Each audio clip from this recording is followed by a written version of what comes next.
Assalamualaikum warahmatullahi wabarakatuh.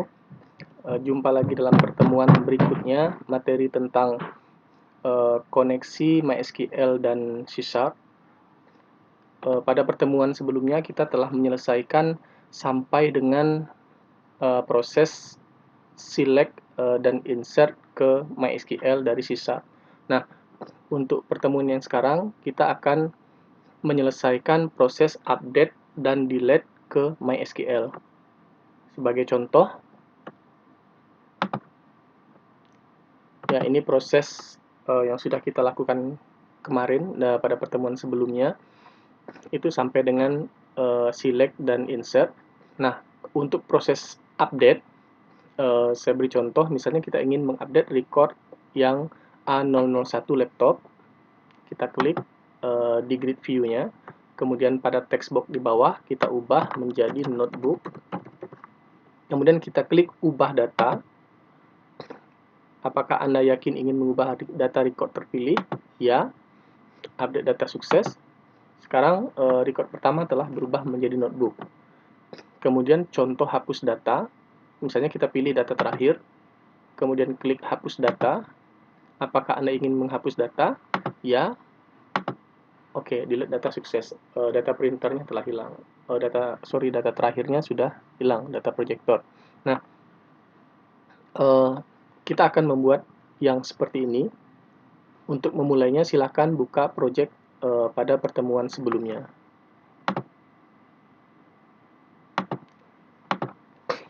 Oke, kita sudah masuk pada project pertemuan sebelumnya. Pada form jenis barang. Oke. Di pertemuan sebelumnya kita sudah sampai pada tambah jenis barang. Sekarang kita akan menambahkan fitur update jenis barang. Nah, untuk itu kita lengkapi dulu formnya.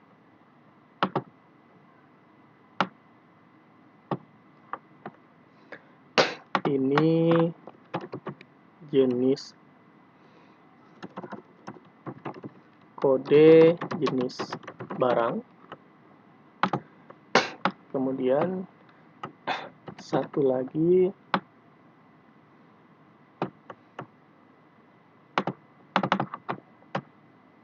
nama jenis barang. Nama jenis barang. Kemudian kita tambahkan text box.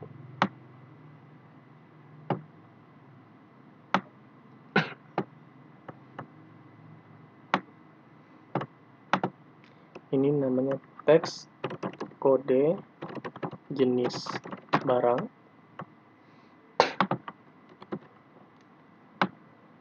Tambahkan satu lagi text box.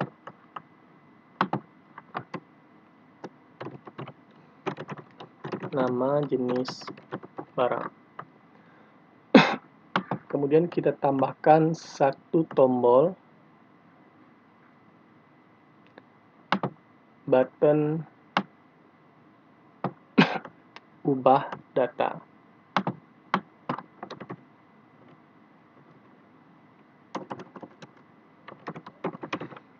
btn ubah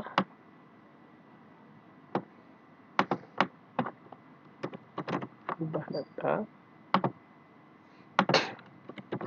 Satu lagi untuk hapus data.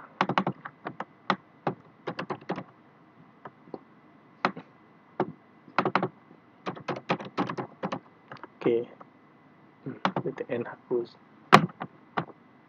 Nah, adapun alurnya nanti, form jenis barang ini akan menampilkan data semua jenis barang dari database. Kemudian kita akan memilih salah satu baris dari record yang ada.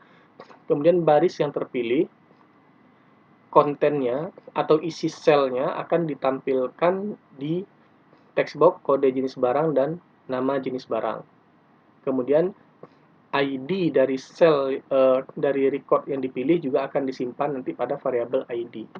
Nah, begitu sudah dapat record yang dipilih, maka ketika diklik ubah, akan dilakukan proses update data dari record yang dipilih. Jadi yang diupdate adalah kode jenis barang dan nama jenis barang. Sedangkan ID-nya itu akan menjadi kondisi pengupdateannya ya. Jadi syarat pengupdateannya adalah kesamaan ID dari record jenis barang. Oke, berarti untuk memprosesnya, pertama kita harus menandai dulu mana record yang dipilih. Maka kita akan menambahkan event pada data grid view. Jadi pilih data grid view-nya, kemudian pilih event. Kita pilih eventnya adalah cell click. Ya, silakan klik 2 kali pada cell click. Oke, kita akan dibawa ke prosesnya. Nah, pada event cell click ini, sel yang dipilih itu kita bisa mendapatkan baris keberapanya dengan cara integer index sama dengan e titik row index. Nah, ini untuk mendapatkan indeks baris yang dipilih. Kemudian dari indeks baris yang dipilih, kita buat objek data grid view,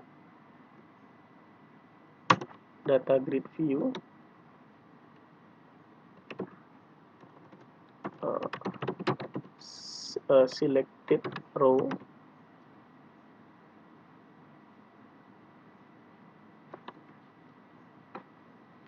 Oke, untuk mendapatkan indeks yang dipilih itu contohnya button ubah data. Oke, data grid view row, selected row. Oke, ini contoh cara membacanya. Jadi kita buat objek data grid view row. Kita anggap sebagai nama objeknya selected row adalah dgv.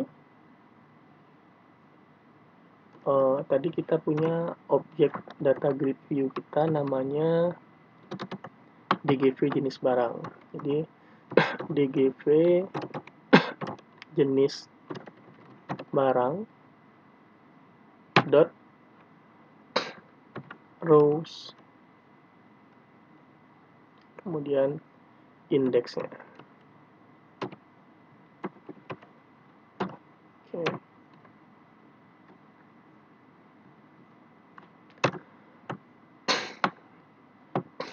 Jadi pertama ketika sel diklik, kita akan mendapatkan indeksnya yang dipilih adalah pada baris keberapa. Kemudian seluruh data pada baris tersebut atau record tersebut itu disimpan di objek selected row. Jadi selected row ini menampung nilai semua field pada record yang dipilih. Oke. Kemudian selanjutnya adalah data yang kita pilih atau record yang terpilih akan ditampilkan di text box bagian bawah.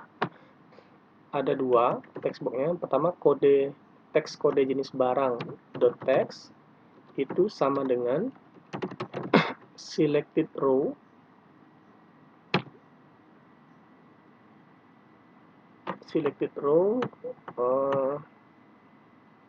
ya selnya kemudian baru value. Oke. Selected row dot cells. Nah, sel ini indeksnya dimulai dari 0. Berarti kalau sel ke 0 berarti ID, sel ke 1 kode jenis barang, sel kedua nama jenis barang. Jadi kita mulai karena dia teks kode jenis barang berarti sel ke 1 dot value dot toString. Oke. Kemudian untuk nampilkan di nama jenis barang, ininya tinggal diganti menjadi 2. Oke. Nah, sampai di sini kita telah berhasil mendeteksi record yang dipilih dan menampilkan pada text box di bawahnya. Kita coba. Oke.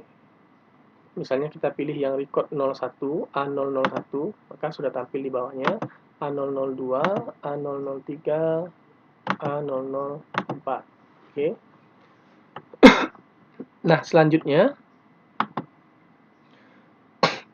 kita perlu menyimpan ID dari record tersebut. Ini kan baru kode barang dan nama jenis barang, tapi ID ini tidak perlu kita tampilkan. Nah, ID ini kita simpan pada variabel global di kelasnya. Jadi kita buat sebuah variabel baru, namanya integer ID jenis barang. Oke.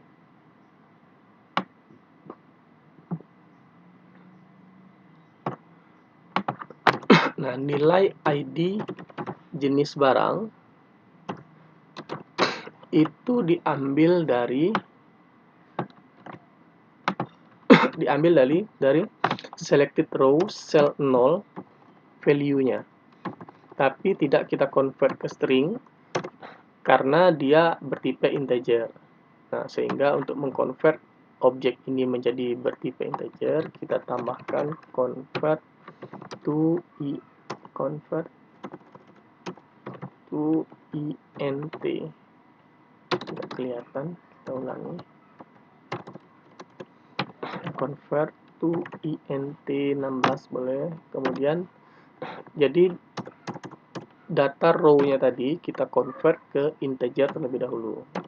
Karena ID jenis barang menyimpan data bertipe integer. Oke, sampai di sini. Ketika record diklik, maka kode jenis barang akan ditampilkan pada teks, nama jenis barang akan ditampilkan pada teks, dan ID jenis barang akan tersimpan di variabel ID jenis barang. Oke. Nah, selanjutnya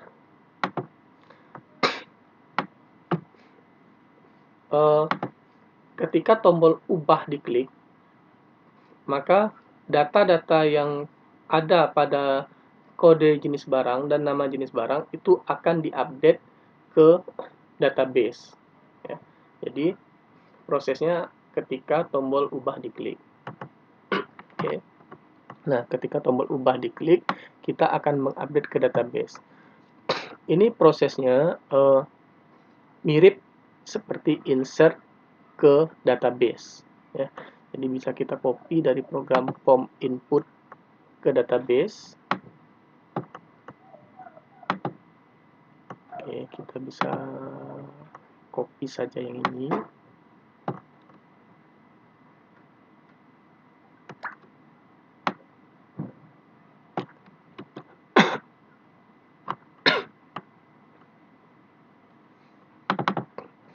Jadi untuk proses update ini kita butuh beberapa hal, beberapa variabel. Pertama string query, kode jenis barang, nama jenis barang, kemudian hasil, koneksi. Oke. Nah, langkah pertama yang dilakukan adalah memastikan apakah user memang betul ingin mengupdate data. Maka di sini kita harus tampilkan jendela pesan dulu, message box .show apakah Anda yakin ingin mengupdate data record terpilih. Ini konfirmasi ya. Ini bentuk konfirmasinya. Oke. Kemudian ya, kita coba lihat. Yang di bawahnya kita jadikan komentar dulu.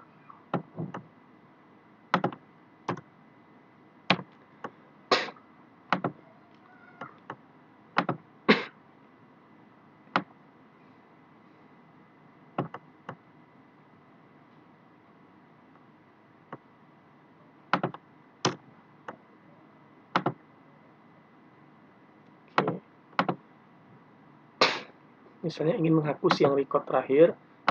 Nah, di sini muncul pertanyaan, apakah Anda ingin mengupdate data record terpilih? Di sini nama message box-nya adalah konfirmasi. Nah, di sini cuma ada pilihan oke, harusnya jawabannya yes atau no. Nah, supaya muncul jawaban yes atau no, ini kita tambahkan satu parameter lagi, message box button dot yes no. Oke. Nah, untuk ketika message box button ini kita tambahkan tombol yes dan no, maka kemunculan message box ini akan memberikan return nilai apa yang dipilih, ya. Jadi di sini kita tambahkan dialog result konfirmasi. Ini untuk menyimpan hasil konfirmasi apakah yes atau no. Jadi konfirmasi sama dengan message box ini, ya. Kemudian if konfirmasi sama dengan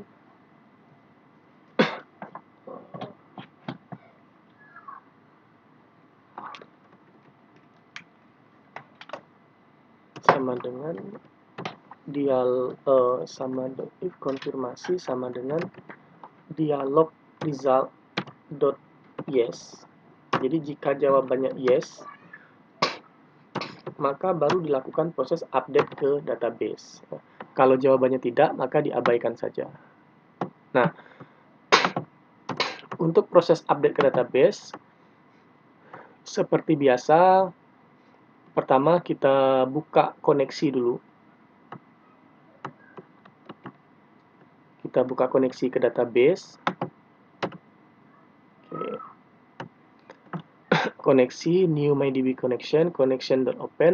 Jika koneksi telah terbuka, baru dilakukan proses update ke database, ya. Jika koneksi tidak terbuka atau koneksinya tertutup, maka kita munculkan pesan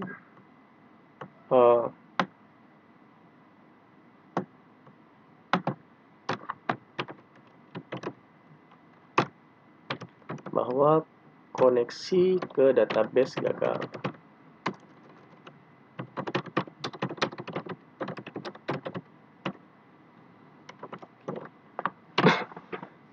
Nah, apabila koneksi berhasil dibuka, maka proses selanjutnya adalah kita akan memanggil fungsi dbUpdate. Jadi,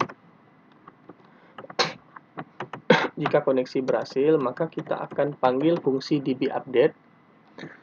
Fungsi dbUpdate ini pada kelas MyDB connection. Oke. Nah, karena itu kita perlu buat kelasnya dulu, kelas dbUpdate, fungsi dbUpdate. Kita copy saja dari fungsi dbinsert. Kemudian kita beri nama dbUpdate. Proses di dalamnya itu sama. Ada cmd, kemudian execute non-query. Nah, return-nya saja kita ganti menjadi update sukses. Oke, jadi ini untuk fungsi dbUpdate ini sama seperti dbinsert, cukup diganti pesan return ketika suksesnya menjadi update sukses. Kemudian kita kembali ke form jenis barang.cs. Nah, dia baca kode jenis barang, kemudian baca nama jenis barang. Oke, kemudian query-nya kita ganti. Query-nya menjadi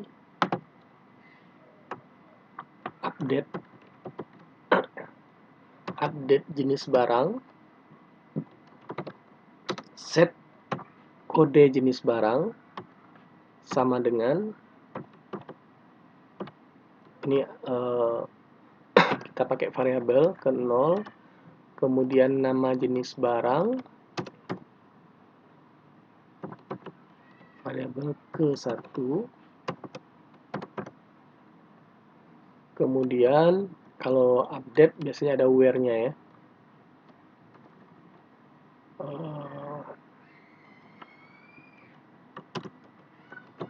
Where ID jenis barang itu sama dengan yang kedua. Oke.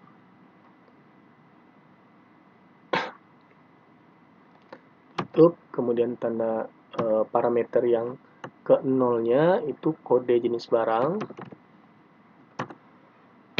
Parameter berikutnya adalah nama jenis barang. Parameter ID jenis barang itu adalah ID jenis barang yang variabel global tadi. Jadi mana record yang dipilih, ID-nya kan tadi disimpan pada variabel ID jenis barang. Nah, itu yang kita sertakan di sini sebagai syarat untuk pengupdateannya. Oke, query-nya sudah ada.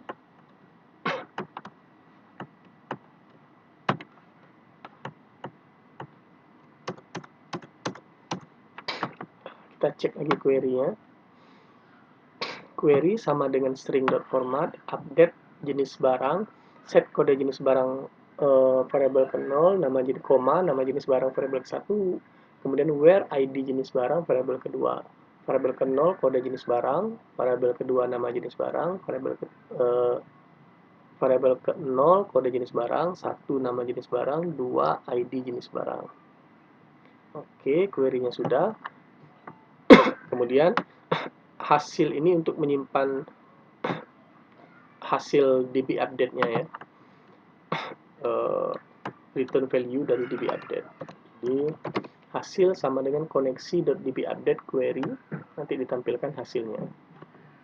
Nah, sampai di sini ini sudah berhasil untuk proses update ke database. Kita coba jenis barang.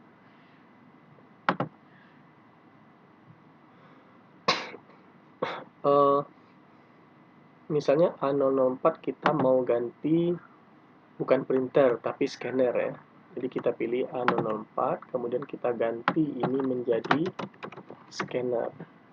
Kita ubah. Apakah Anda yakin? Ya. Oke. Nah, di sini ternyata tidak langsung mengupdate di sini ya. Kita harus klik cari lagi, baru dia ngupdate. Nah, supaya ini otomatis terupdate ketika proses ubah selesai, maka kita tambahkan satu perintah seperti perintah pada tombol cari ya. Oke, kita lihat kalau perintah pada tombol cari itu cukup panggil select jenis barang. Dia akan merefresh tampilan pada grid view. Jadi di akhir proses ini, di akhir proses update data tadi, sebelum kurung tutup fungsinya, silahkan ditambahkan select jenis barang.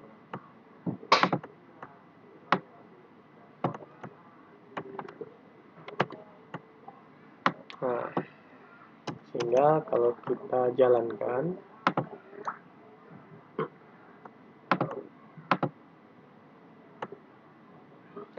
misalnya ini kita ubah kembali menjadi printer ya. Kita ubah kembali menjadi printer A004, ubah. Nah, dia sudah berubah menjadi printer. Misalnya kodenya kita mau ganti menjadi A005 printer.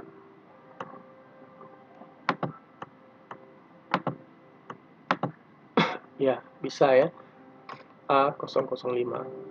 Kalau kita mau ganti menjadi A003,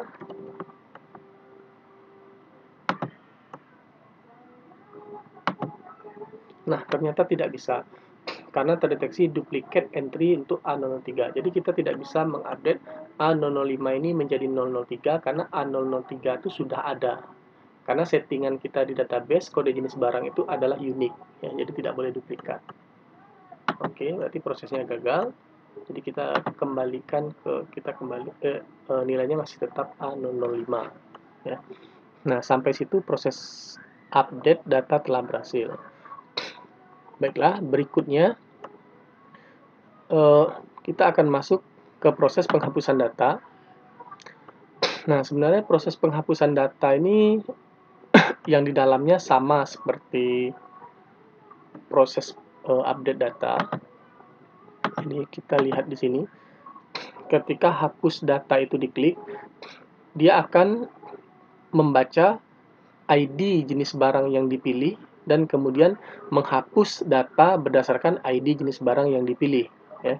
Jadi setelah diklik ID jenis barang, setelah diklik recordnya, kemudian datanya tampil teksnya di sini, kemudian hapus adalah menghapus data berdasarkan teks yang tampil di sini ya, menurut ID jenis barangnya.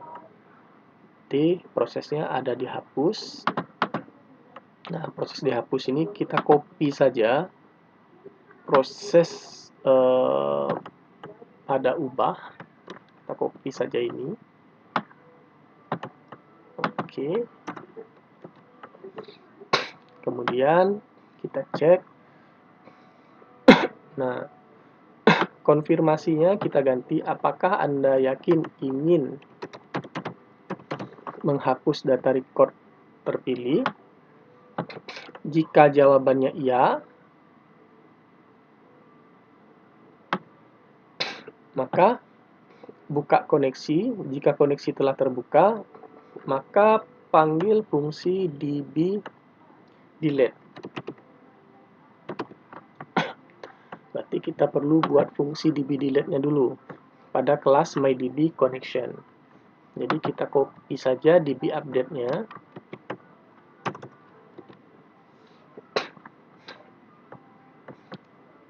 Fungsinya ganti menjadi db delete. Kemudian update sukses ganti menjadi delete sukses. Oke. Berarti fungsinya sudah ada. Kita kembali ke form jenis barang.cs. Apakah Anda yakin ingin menghapus, kemudian buka koneksi. Nah, setelah dia buka koneksi, kita tidak perlu lagi membaca kode jenis barang sama nama jenis barang. Karena untuk menghapus, kita hanya perlu ID jenis barangnya saja. Query-nya kita ubah menjadi delete from jenis barang where ID jenis barang itu variabel 0, di mana ID jenis barangnya itu sama dengan variabel global ID jenis barang. Jadi untuk query delete kita ubah delete from jenis barang where ID jenis barang sama dengan variabel 0, yaitu variabel ID jenis barang. Hasil sama dengan koneksi.db delete. Query-nya dijalankan, hasilnya ditampilkan. Oke. Sampai di sini selesai. Ini ada dua variabel yang dideklarasikan tapi tidak digunakan, kita hapus saja. Oke. Kita coba hapus ID 5 printer. Hapus. Apakah yakin ingin menghapus record terpilih? Ya. Delete sukses. Harusnya yang data nomor 5 ini hilang. Ya, sudah hilang ya. Oke. Nah, demikian untuk proses penghapusan. Kita coba sekali lagi tambah. Misalnya A004 printer, kita simpan.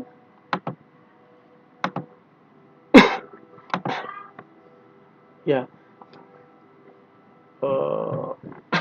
ternyata kalau setelah penambahan ini belum update otomatis ya.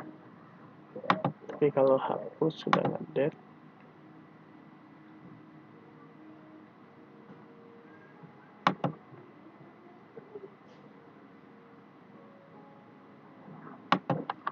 Ya, supaya ngupdate otomatis setelah tambah, kita coba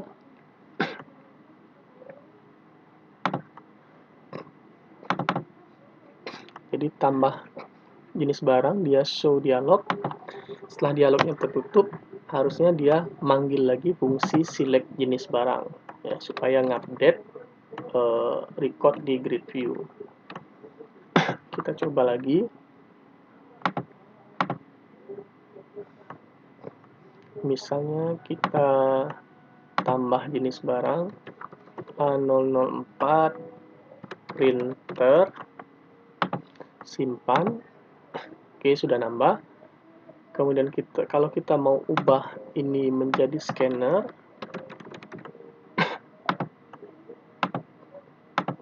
oke, berhasil. Kalau kita mau hapus, ya berhasil. Oke, nah demikianlah tutorial CRUD yang sudah kita coba mulai dari bagian 1 sampai dengan bagian 4 untuk semua proses mulai dari koneksi MySQL ke C#, kemudian kita coba read dari database, kemudian kita coba insert, kemudian kita coba update, dan terakhir kita telah mencoba delete. Ya.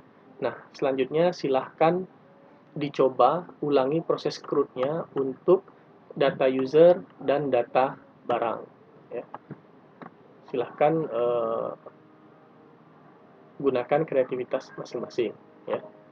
Oke, saya sudahi. Assalamualaikum warahmatullahi wabarakatuh.